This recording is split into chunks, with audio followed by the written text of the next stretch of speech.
Olha, nós vamos fazer a primeira parte da nossa conversa aqui sobre esse efeito da Americanas com o Head de Research da Guide Investimentos, o Fernando Siqueira. Fernando, obrigada, meu caro, tá com a gente aqui no Money tão cedinho. Bom dia.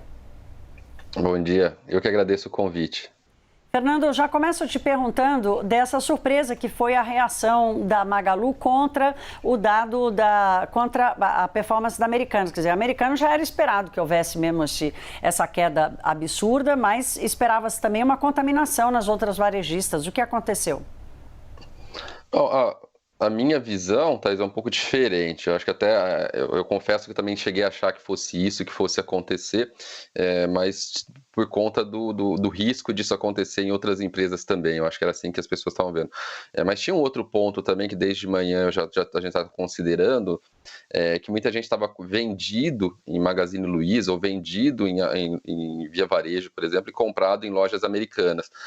Na medida, acho que se você for perceber, a seção da Magazine Luiza e Via Varejo, entre outras, tiveram uma performance melhor depois que abriu, né, as ações da Americanas ali por volta de 1 da tarde, 2 horas da tarde. Por quê? Porque quem estava comprado em Americanas e vendido em Magazine Luiza começou a desfazer essas posições, então tem que comprar ações da Magazine Luiza, e aí quando só pôde fazer isso, quando de fato começou a conseguir vender as ações da Americanas. Então acho que acabou acontecendo muito isso, né, você desfazer essas posições.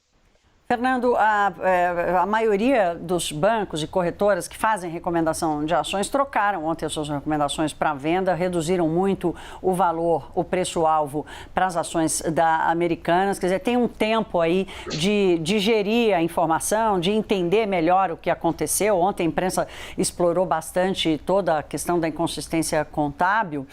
Queria te ouvir um pouco sobre essa leitura. Qual é a fotografia da Americanas hoje para montar esse cenário de recomendação das corretoras e dos bancos?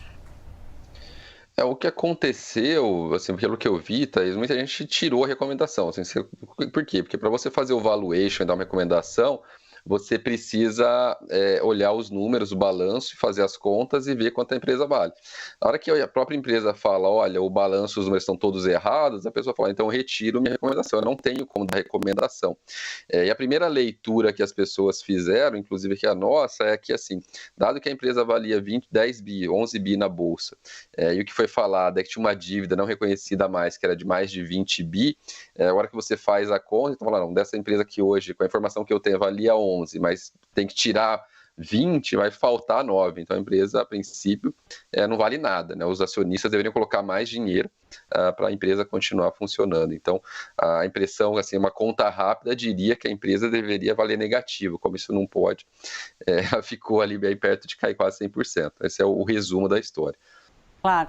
Fernando, vou pedir para você esperar um bocadinho, a gente vai continuar conversando. Eu quero só dividir aqui com quem está conosco, né, um pouco dessa posição que o Fernando chamou a atenção aqui, de quem estava comprado, quem estava vendido, porque nas ações da Americanas, essa derrocada de mais de 77% das ações da varejista vai ter um grande impacto tanto para os investidores pessoa física quanto para os grandes fundos de investimento do país. Enquanto alguns podem ter perdido dinheiro, outros podem ter ganhado por estarem na posição vendida na empresa. Vamos dar uma olhada no levantamento da Trademap com as gestoras que possuem as maiores posições em Americanas até setembro, que é o dado mais recente disponibilizado pelas gestoras à Comissão de Valores Mobiliários. O que vocês estão vendo aí são duas colunas.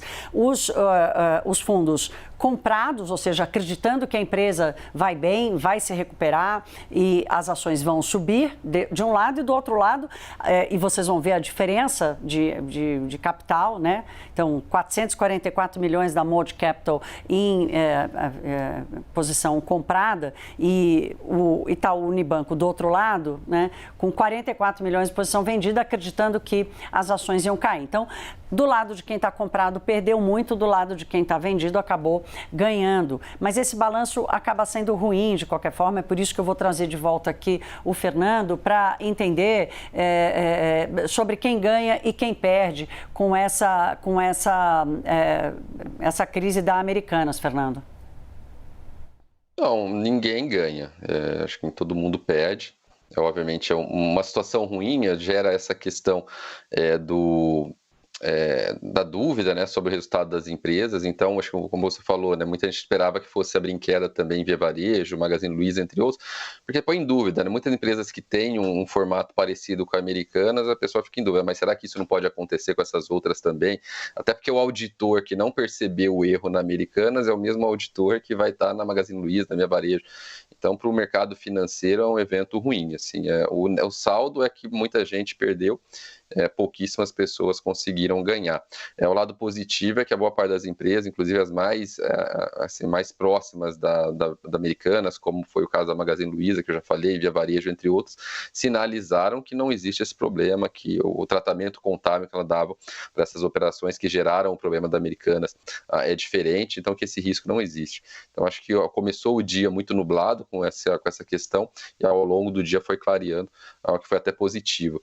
Só vale chamar a atenção, Thaís, assim, boa parte da queda da Bolsa ainda tem um impacto indireto, né, que eu falei, todo mundo perde de uma certa forma.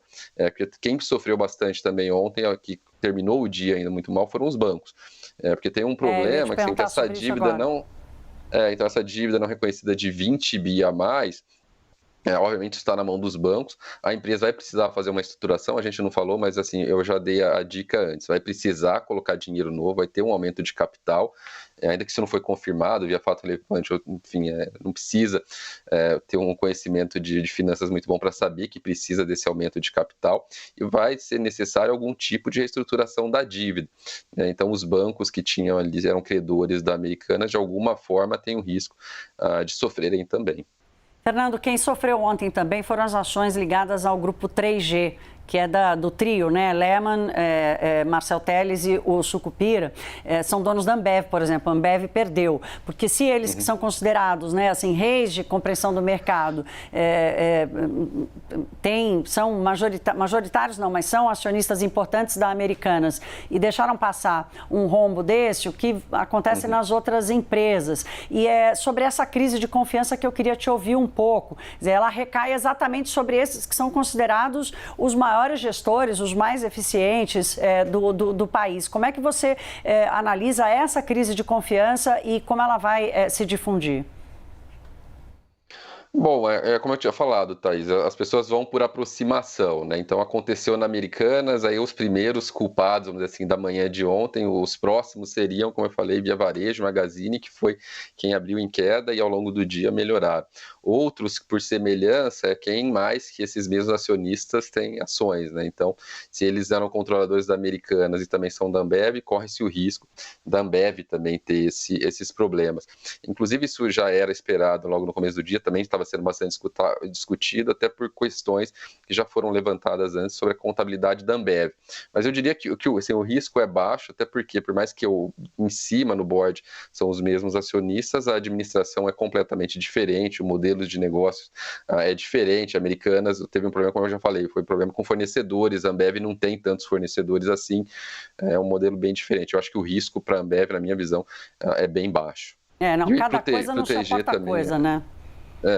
E mesmo para o 3G, eu acho que não é uma questão das pessoas ali, até porque eles olham tudo muito por cima, né? Eles compram um negócio, eles acreditam naquele negócio, tentam ajustar a administração, mas não vão ficar olhando ali a contabilidade, né? Como foi a piada da internet, não é eles que vão abrir o Excel e olhar lá para ver se tem um erro na fórmula, né? Então isso é outro problema, né? Exato. Faz parte de uma cultura também de personificação, né, dos problemas quando acontece uma crise assim. Fernando Siqueira, head da Guide Investimentos. Meu caro, muito obrigada. Uma boa sexta-feira para você. Espero que você seja da turma que acredita que sexta-feira 13 dá sorte.